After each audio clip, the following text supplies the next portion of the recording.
I've always had an appreciation for art.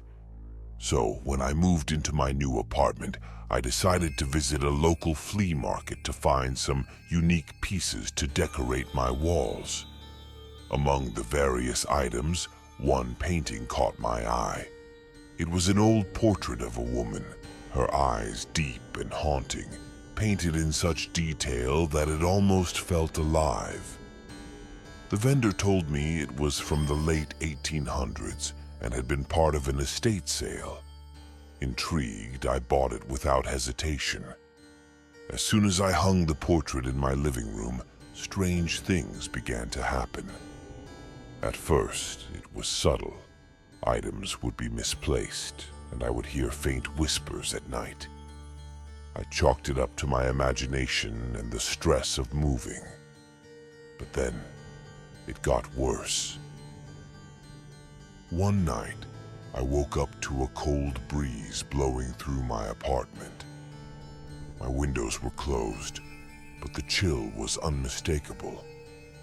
I walked into the living room, and there it was, the portrait no longer on the wall but lying face down on the floor. A shiver ran down my spine as I picked it up and hung it back in its place. The next day I noticed something odd. The woman's expression in the portrait seemed different, almost as if she were smirking. I dismissed it as a trick of the light, but I couldn't shake the feeling of being watched. Every time I passed by, her eyes seemed to follow me, judging, mocking. A week later, I invited some friends over for dinner.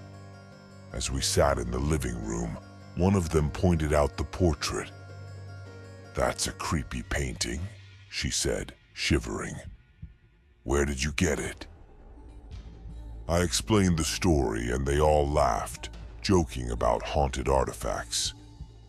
But as the night went on, the atmosphere grew tense. We heard soft footsteps in the hallway, even though we were all sitting in the living room. The whispers returned, louder this time, almost like someone was having a conversation in another room. One of my friends, Sarah, decided to stay over because she was too scared to go home alone. We set up a makeshift bed in the living room, and I gave her some blankets. Around 3 a.m., I woke up to the sound of Sarah screaming. I rushed to the living room and found her staring at the portrait, her face pale with terror. "She moved!" Sarah cried, pointing at the painting. "The woman moved! She was smiling at me, and then her eyes turned black." I tried to calm her down, but I felt the hair on the back of my neck stand up. I turned to look at the portrait, and sure enough, the woman's expression had changed again. Her once calm and serene face was now twisted into a malevolent grin, her eyes dark and soulless. We left the apartment that night and stayed at Sarah's place. The next day, I contacted a local historian to see if they could shed some light on the painting's origins. After some research, they discovered that the woman in the portrait was named Eleanor Grey, a wealthy heiress who had mysteriously disappeared in the late 1800s. Her estate had been sold off after her disappearance, and the portrait had changed hands many times over the years. Determined to get rid of the cursed painting, I took it to an antique shop and explained the situation. The shop owner seemed reluctant, but agreed to take it off my hands. I felt a sense of relief as I left the shop, hoping that was the end of it. But the nightmare was far from over. That night, I received a call from the shop owner. His voice was shaky and panicked. "You need to take it back," he said. "Strange things are happening here. The painting, it's cursed. I can't keep it.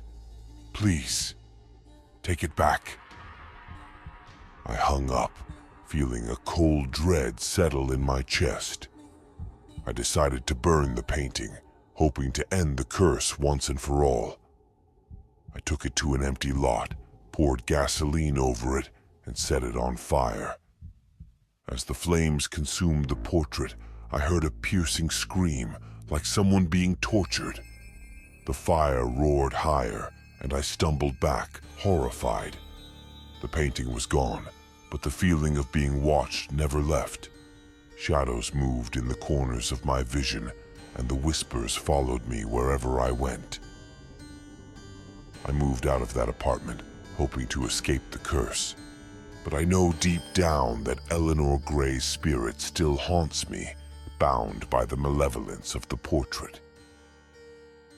Ever since, I've been living with the haunting memory of Eleanor's twisted grin and those soulless eyes. Every creak, every whisper in the dark reminds me that some things should never be disturbed.